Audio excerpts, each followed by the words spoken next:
김성철 고위 간부 인사 관련해서도 의견 나누셨습니까?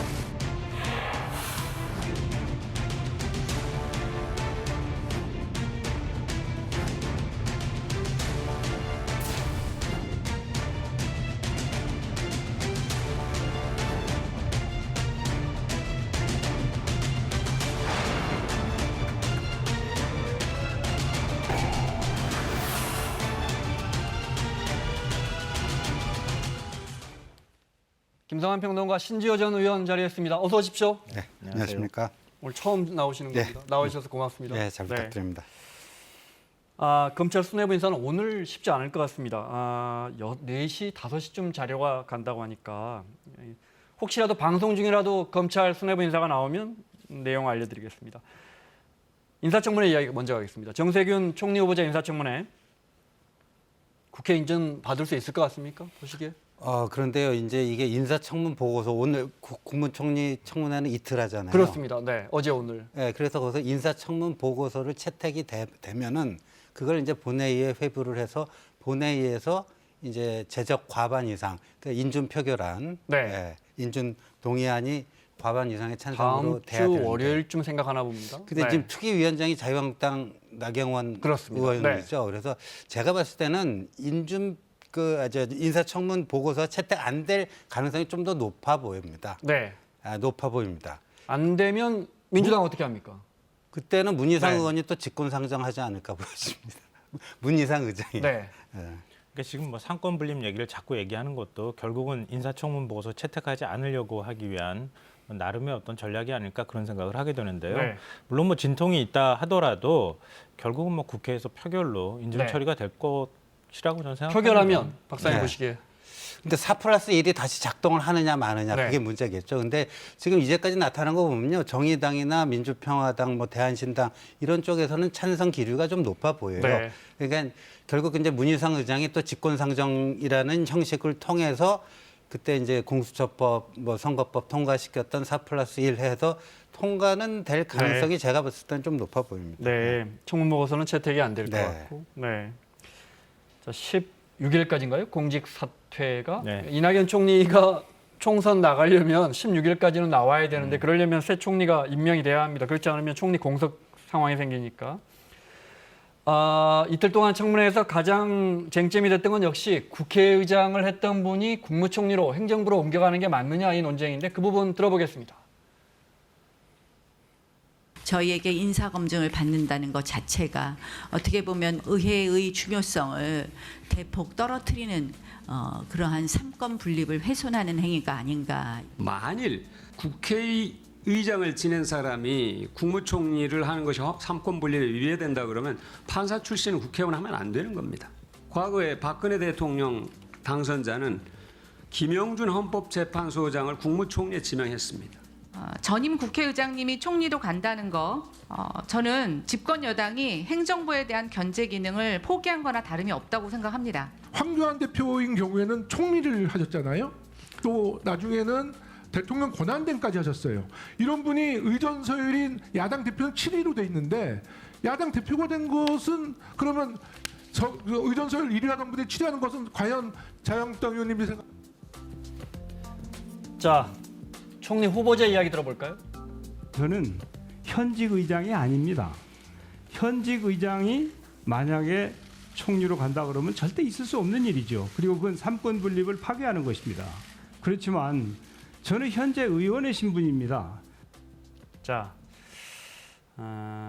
지금 국회의장이라면 문제가 있는데 나는 전에 했던 국회의장이다. 입법부 수장이 행정부의 2인자죠. 2인자로 가는 거에 대한 논란이에요. 누가 먼저 박사님부터. 그런데 말이죠. 저 박광원 민주당 의원이 얘기한 거는 저는 조금 비유가 적절치는 않다 이렇게 생각합니다. 왜냐하면 지금 네. 국회의원 중에 장관하고 있는 분들 있잖아요.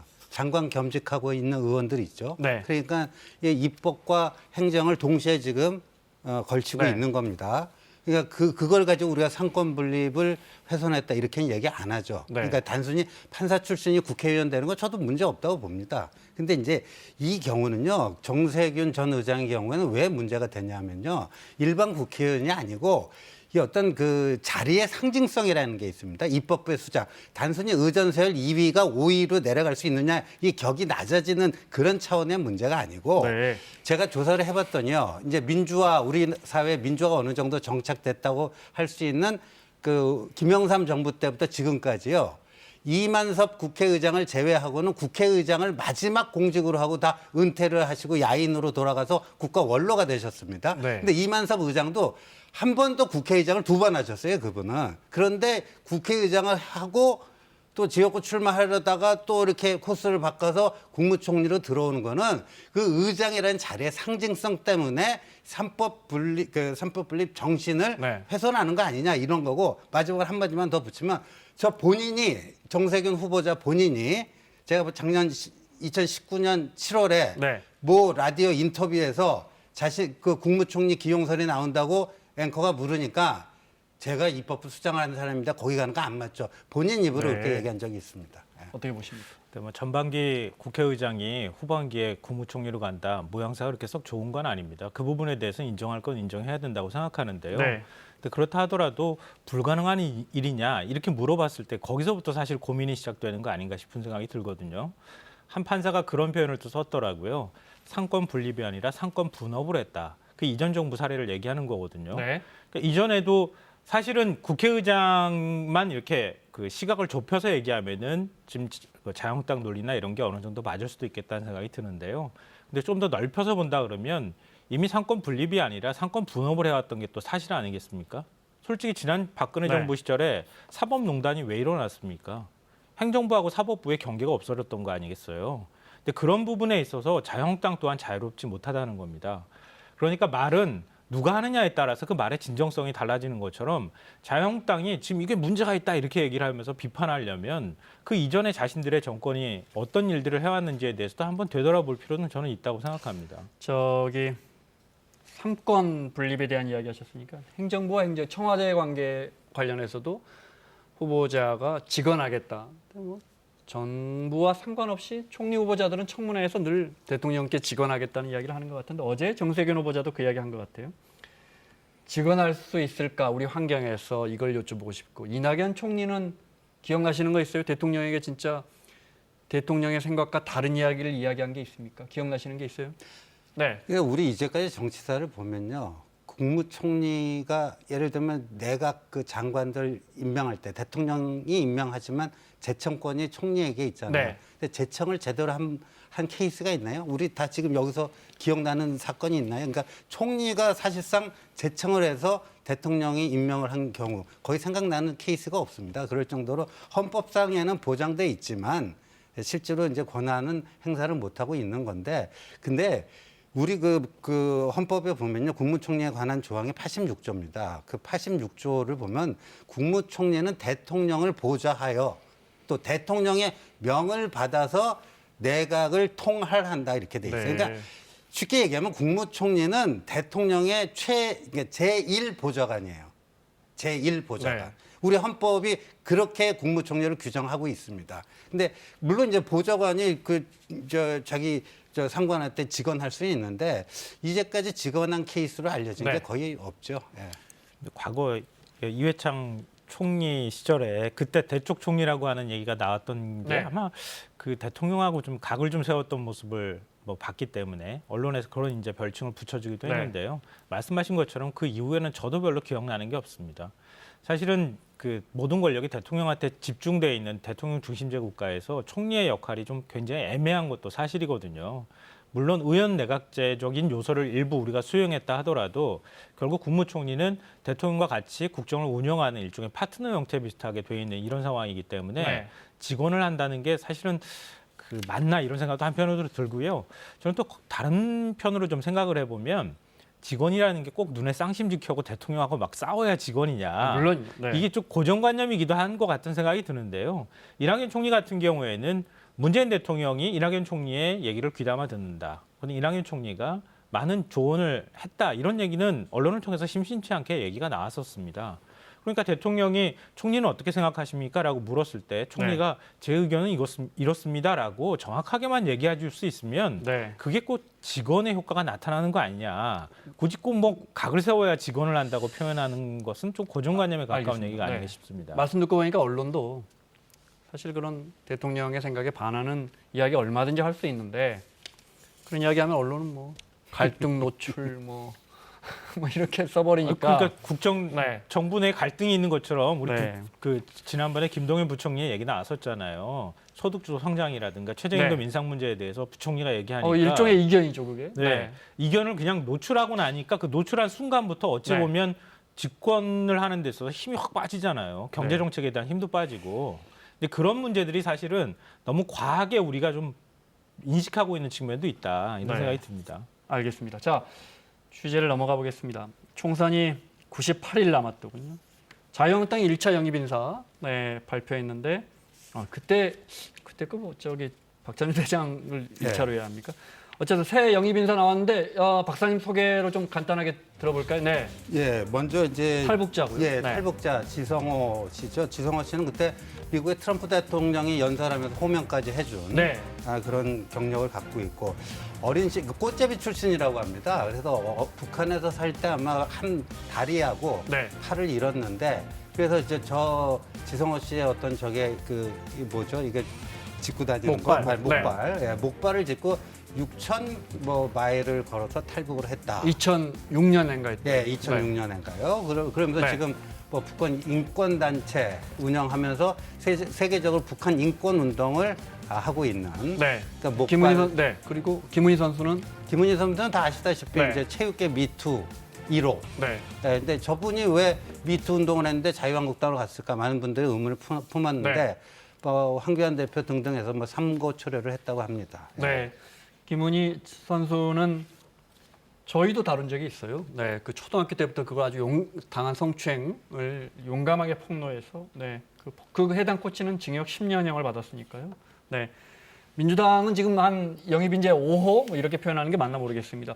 최근에 영입한 두 분 볼까요? 네, 김성환 평론가의 설명 간단하게 듣겠습니다. 네, 소병철 전 고검장은 제가 법조팀장이 좀 알까 해서 네. 기자한테 좀 물어봤어요. 그랬더니 검사들 사이에서 소병철 어록이 돌아다닌다 이렇게 얘기를 하더라고요. 뭐죠? 그러니까 그 소병철만큼만 해라. 소병철이 어떻게 했다더라. 이런 얘기가 지금까지도 검사들한테 회자가 될 정도로 검찰 내에서 신망이 굉장히 높고요. 네. 또 그 반면에 노무현 정부 시절에 검찰 개혁안을 송환하는데 참여를 했다. 그래서 검찰 개혁적인 인물이긴 하지만 또 네. 검찰 내에 굉장히 신망이 높은 인물이다 이런 평가를 받고 있고요. 그리고 고검장까지 하고 나왔으면은 보통 로펌으로 가거나 변호사 개업을 하는데 네. 그거 하지 않고 대학으로 가서 그 부분도 많이 중간에 주목이 됩니다.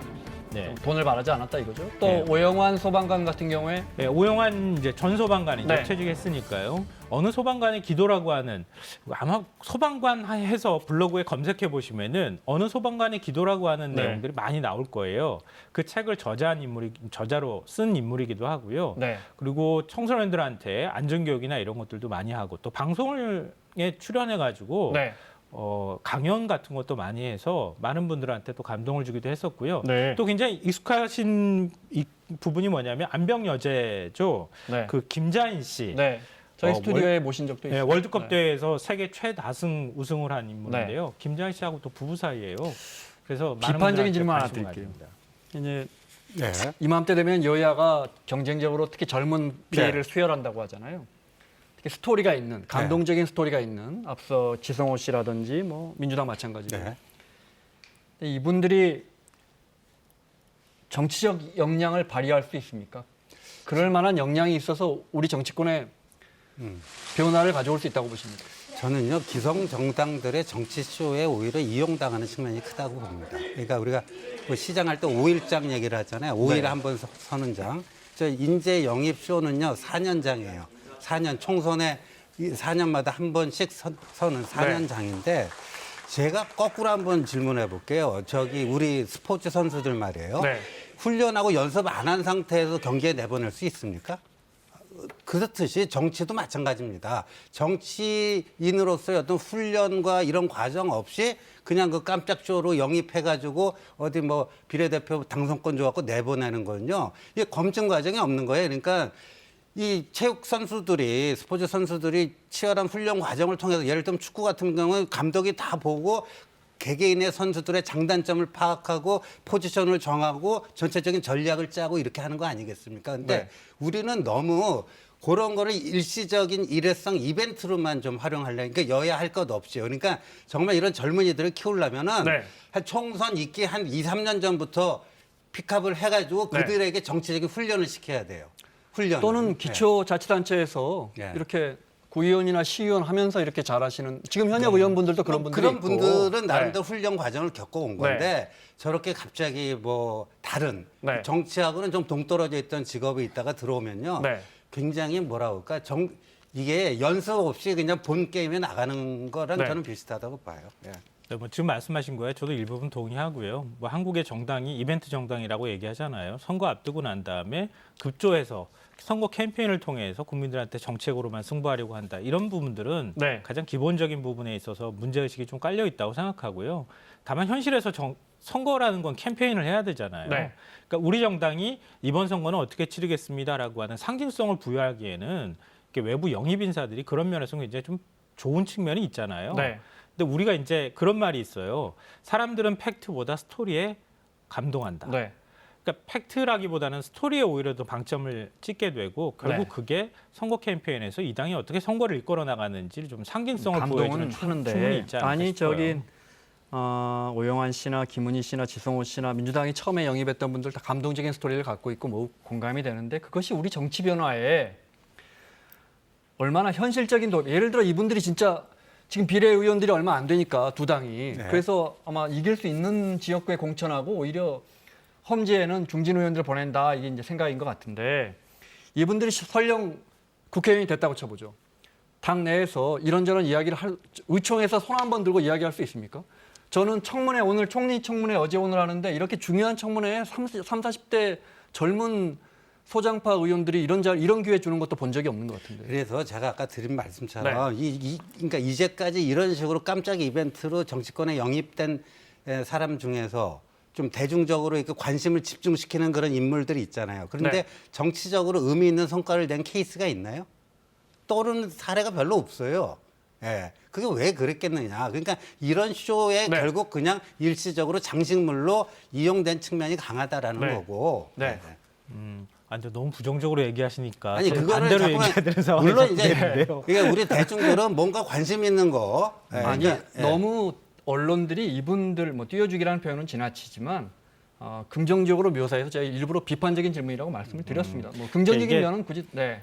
이게 정당이라고 하는 게 뿌리가 튼튼해야 되잖아요. 그 뿌리에서부터 시작해서 아래에서 위로 올라오는 이런 인물들을 많이 찾아내고 네. 그런 사람들이 정치 훈련을 받고 네. 국회의원이 되는 게 맞죠, 원래. 네. 그게 이제 원래 그렇게 해야 되는 기본적인 당위라면 정치 현실은 아직까지 못 따라가는 부분이 있는 건데요.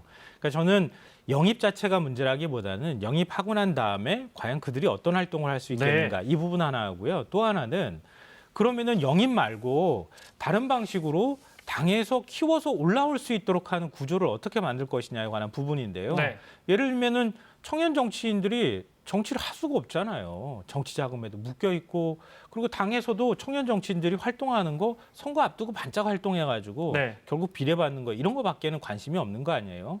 그러니까 기본적으로 법제나 구조 자체를 좀 뜯어 고치는 작업을 같이 했으면 좋겠고요.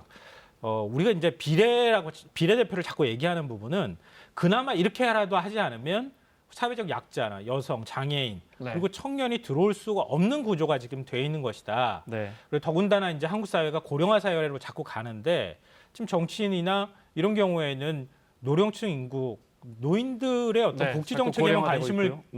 관심을 갖는데 청년층은 누가 대변할 거예요. 알겠습니다. 그런 부분에 네. 있어서 현실적인 대안이 현재로서는 일부 되긴 된다라는 말씀 드리고 싶습니다. 알겠습니다. 어제 민주당에 영입된 오영환 씨가 조국 전 장관 입시 의혹과 관련돼서 이런 이야기를 했어요. 그 부분 잠깐 들어보겠습니다.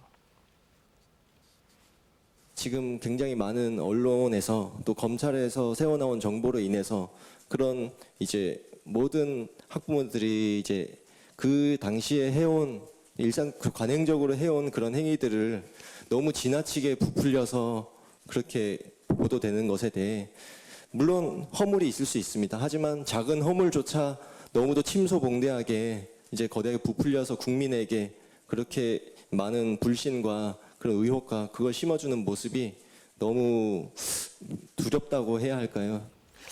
저희가 정치 신인의 말꼬리를 잡는 건 지양해야 되는데 학부모들 관행이었다 이렇게 이야기한 부분, 네. 지나치게 부풀려졌다 이야기한 부분은 논란이 커졌어요. 네. 저는 이제 그 청년, 그러니까 보수건 진보건 그걸 떠나서 청년이 필요하다는 건 다들 공감할 거예요. 근데 청년이 필요한 이유 중에 하나가 이게 나이가 들면 들수록 이른바 이게 진영 논리에 빠져가지고 서로 이제 이렇게 소통하기가 힘들어지는 네. 우리 사회 내부의 분단 현상이 더 그 골이 깊어지는 이런 게 있으니까 좀 청년들이 들어와서 그런 것도 좀 새로운 방식으로 소통하면서 그러니까 좀 진영 논리로부터 자유로운 사람들 이게 좀 청년들을 좀 이렇게 그 영입하고 부각시키는데 그 필요성 중에 하나라고 생각했는데 네. 아쉽게도 지금 저분은 좀 진영 논리에 좀 빠져 있는 것 같아요. 그러니까 진영 논리에 빠져 있으면 육체적으로는 생물학적으로는 그게 청년일 수가 있지만 정신적으로는 저게 꼭 그런 건 아니거든요. 네. 그러니까 자칫 잘못하면은 저 청년 영입의 그 효과가 확 줄어들 수가 있는 거죠. 근데 그 국민들의 상당수가 조국 장관과 관련해서 이른바 조국 사태 때 검찰의 기소나 아니면 수사 방식에 문제가 있다고 생각하는 거 아닙니까? 그렇게 생각하는 사람들을 다 한쪽 진영의 문제다 이렇게 너무 몰아세우는 것은 저는 좀 동의하기가 어려운데요. 그러니까 지금 오영환 씨가 얘기한 거에 가장 끝부분의 단락이 뭐였냐면요. 너무 두렵다고 해야 할까요? 이거였어요. 그러니까 너무 한쪽의 얘기를 그러니까 그 허물 자체가 허물이 없다는 게 아니라 그 허물에 대해서 너무 한쪽으로 공포스러울 정도로 밀어붙였고 문제가 있다고 얘기를 하는 그 사회 모습이 두렵다고 지금 표현하는 거 아닙니까? 근데 우리 그런 얘기 하잖아요. 저도 역시 마찬가지지만 불평등의 피해자이기도 하면서 제가 어느 순간 불평등의 가해자일 수 있다는 생각은 누구나 다 사실은 해야 됩니다. 그러니까 조국 장관 자녀 문제에 있어서 불공정함이 드러난 것 그것에 대해서는 비판하시는 분들이 많을 수 있겠지만 반대로 검찰의 수사 행태나 마지막에 최근에 이제 11가지 혐의로 불구속 기소했을 때 그 혐의를 보고 굳이 검찰이 그렇게까지 수사했었어야 하는가라고 의문을 갖는 분들도 꽤 많다. 네. 그런 부분까지 너무 진영 논리로 취급해서는 안 된다고 생각합니다. 저는요 다른 얘기보다도 이게 좀 상식과 뭐 그런 거에 따라서 양심에 따라서 좀 판단했으면 좋겠는데 이 사람이 결정적으로 실언을 한 게 그 관행이라고 했잖아요. 그러면 그 문서 위조하는 게 관행입니까 우리 사회에?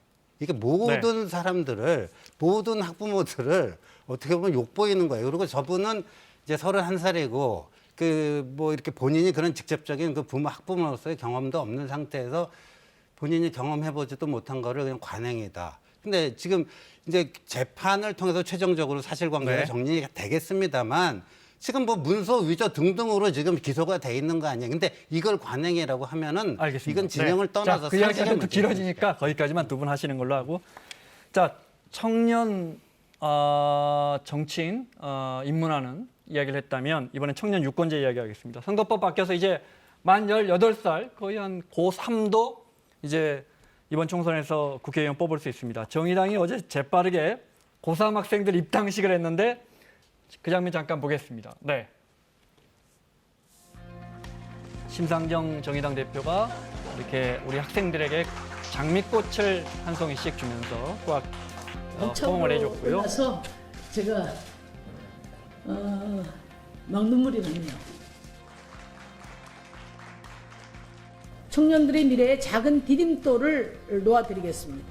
저는 지난 대선에서 20살이 되는 청년들에게 국가가 약 1천만 원에 상당하는 기초자산을 지급하는 청년사회 상속제를 공약으로 약속한 바 있었습니다. 우리 청년들에게 아주 인기가 있었던 공약입니다. 이것을 1천만 원에서 5천만 원까지 규모로 높여나갈 계획입니다. 여기까지 드릴까요? 네. 시간이 얼마 남지 않아서 좀 간단하게 논의를 해갔으면 좋겠습니다. 먼저 한 50만 명 된다는 거예요. 이거 오늘 선관위 입장이 나왔는데 2월 13일부터는 여론조사로 이 고3 학생들한테 물어볼 수 있답니다. 어느 당 찍을 수 있는지. 2월 13일 나오면 대충 알 수 있을 것 같은데 두 분 보시기에 50만 명의 표가 어디로 갈 것 같습니까? 그게 저는 좀 성별로 갈릴 것 같아요. 성별로? 지금 20대 네. 보면요.